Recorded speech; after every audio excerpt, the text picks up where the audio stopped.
Salut, c'est Paul et je vais te lire une toute petite histoire. Alors normalement c'était pas du tout cette vidéo qui était prévue. Je devais te lire pendant 1 heure des magazines du supermarché et j'ai fait la vidéo, je parlais pendant 1 heure. En fait la vidéo s'est pas enregistrée, je parlais dans le vent. Donc voilà, cette fois je trouve que ça enregistre bien. Et je vais te lire cette petite histoire qui s'appelle Paul et le sorcier. Tout simplement, j'ai choisi l'histoire parce que le titre, voilà. Bon, je pense pas que ça va être très long, mais tant pis, j'espère que tu apprécieras quand même. Allez, go. Installe-toi tranquillement. Je vais essayer de lire doucement vu que c'est court. Il était une fois un grand sorcier qui habitait dans une immense tour. La tour, elle, se trouvait dans un petit village.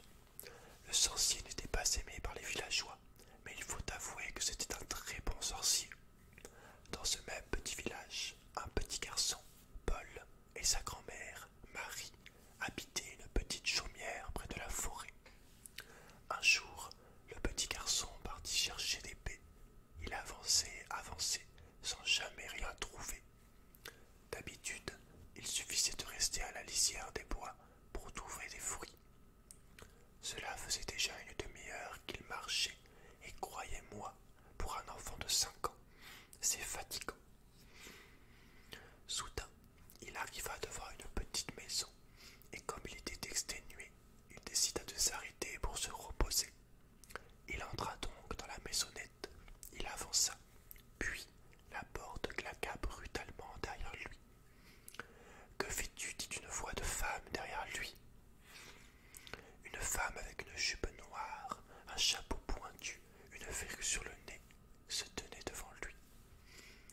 Paul avait beau n'avoir que 5 ans, il savait reconnaître une sorcière quand il en voyait une, et justement, cette femme y ressemblait étrangement. Paul voulut ouvrir la porte, mais celle-ci était bloquée. La sorcière récita Carica patatas. Paul se sentit tout petit. Il passa devant une glace qui se trouvait dans la pièce et, horrifié, aperçut un reflet de souris. C'était lui, bien lui, affreux, je n'ose l'imaginer. Il grimpa le long de la fenêtre et passa dehors. Pendant une longue heure, il courut. C'était logique que cela soit plus long qu'à l'aller, vu qu'il avait de plus petites jambes, même si déjà à l'aller ses jambes étaient assez petites. La sorcière cria « Petit cancre, comment oses-tu » Paul voulut lui répondre, mais un simple kni sortit de sa bouche. Alors il courut et courut encore. Quand il arriva au village, il continua de courir vers la maison de sa grand-mère. Elle commença à se faire du souci. Où était passé son petit garçon? Celle-ci, quand elle vit la souris, se mit à gambader dans toute la pièce en criant « Au secours, au secours, une souris! Tigrou, viens, Tigrou !» Tigrou était le chat de Paul et sa friandise préférée c'était la souris. Pas de chance pour le garçon. Le chat arriva et quand il aperçut la souris, il lui sauta dessus. Mais Paul avait été plus rapide. Il partit se cacher dans un petit trou sous la commode de sa chambre.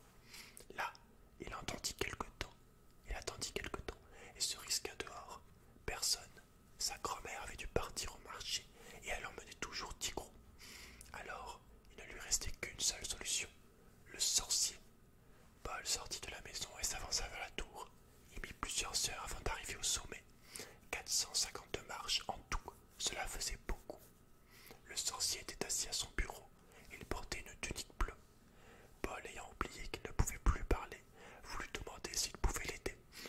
Une série de knis sortit de sa bouche. Bien sûr que je peux t'aider, répondit le sorcier. Vous comprenez mon langage, dit Paul avec quelques knis.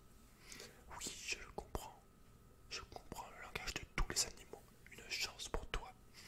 Alors, je suppose que tu veux retrouver ta forme humaine. Oui, je voudrais bien.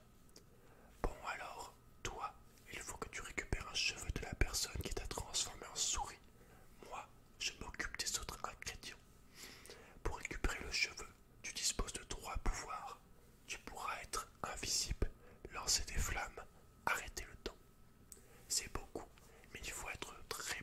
remercier pour avoir transformé quelqu'un en souris.